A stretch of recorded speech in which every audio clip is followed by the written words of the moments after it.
Olá, meninos! A gente vai fazer a correção daquela atividade que eu passei para vocês na aula passada.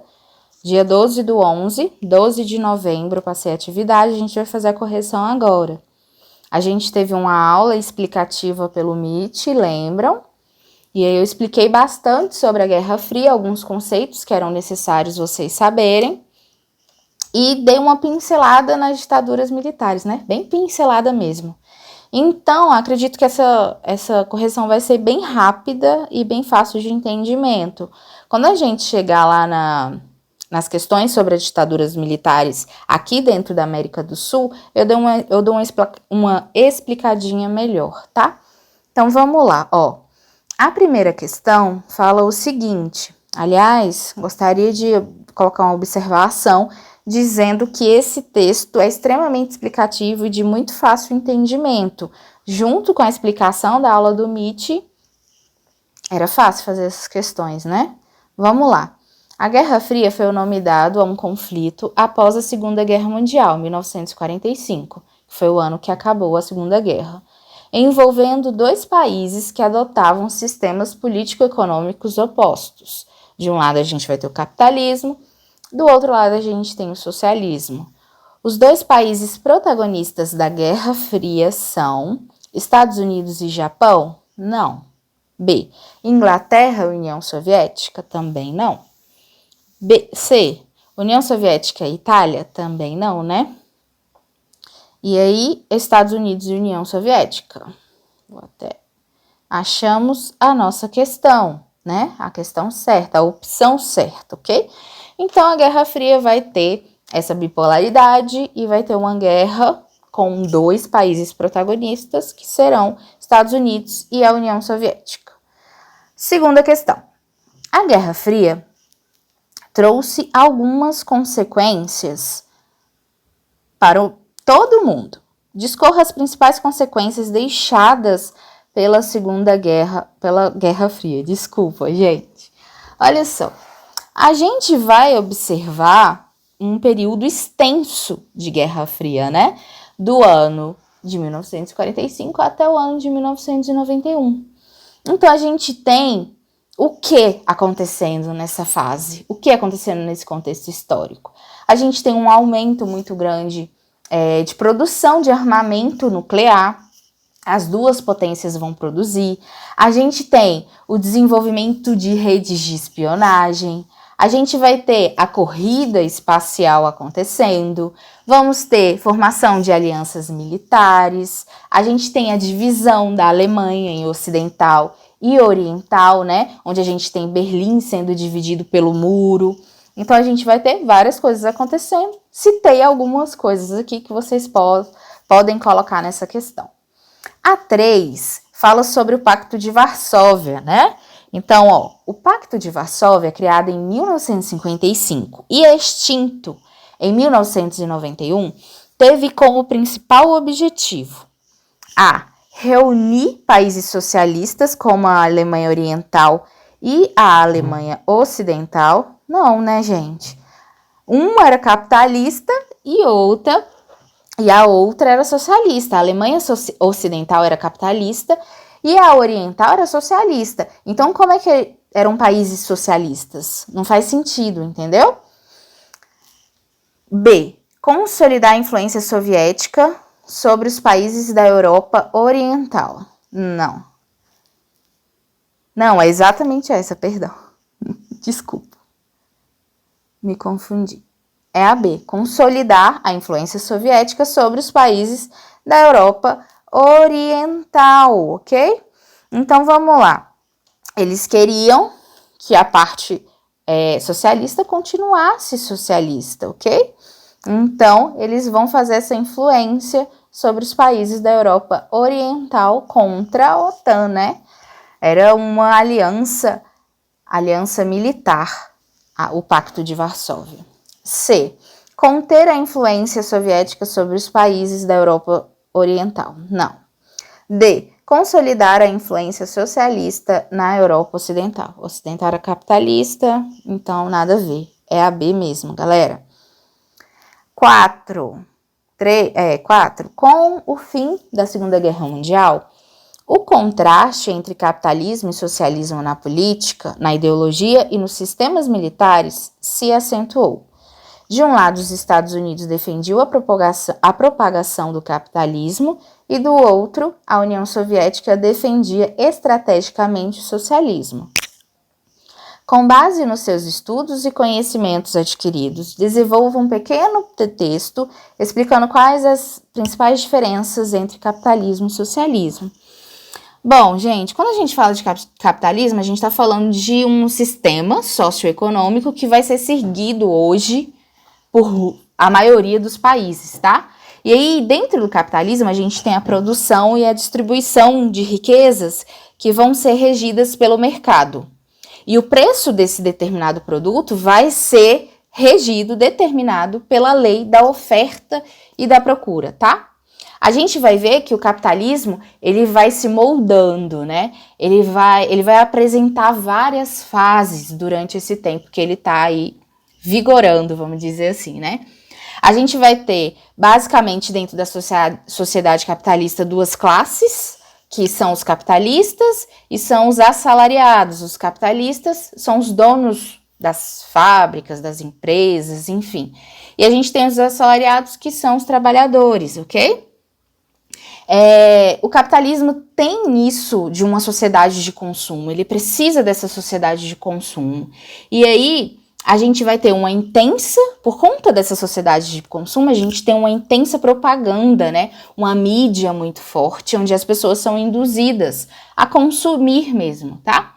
E como grande objetivo do capitalismo, a gente pode pegar a acumulação de capital através do lucro, né? É um grande objetivo para as pessoas capitalistas.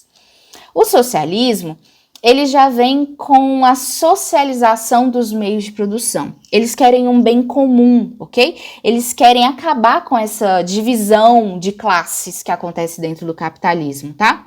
Ele é um sistema político e econômico que tem como base a igualdade, tá? Então, eles querem uma distribuição igualitária de renda, a extinção mesmo da propriedade privada, e eles querem que seja social os meios de produção, seja de todo mundo. A gente vai ter uma economia que a gente pode dizer que é planificada, e que a gente tem, em um determinado momento, a tomada do poder pelo proletariado, que são os trabalhadores, tá? Então, o socialismo, ele visa uma sociedade que não tem classes, e os bens e as propriedades passam a ser de todos, ok? Não tem propriedade privada. E o grande objetivo seria acabar com as diferenças econômicas entre os indivíduos, né? Não vai haver mais aquela divisão entre pobres e ricos. Bom, dei uma noção aí, dá para vocês colocarem no papel quem ficou com alguma dúvida sobre isso. Bom, a gente vai ter aqui, então, falando sobre as ditaduras latino-americanas que vão acontecer dentro do século XX, onde existia-se muito o medo do socialismo acontecer, né?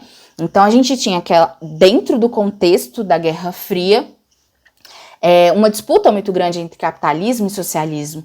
Então, as duas potências, que vão ser os Estados Unidos e a União Soviética, vão estar em constante guerra, tentando induzir países a se tornar ou capitalista ou socialista, tá? E dentro desse contexto, as ditaduras vão acontecer, tá? Tanto no Brasil, quanto na Argentina, quanto no Chile, Paraguai também. E aí a gente também tem Uruguai, Bolívia, enfim. Aí no texto fala algumas, né? Acho que é só a chilena e a argentina que eles vão citar aqui.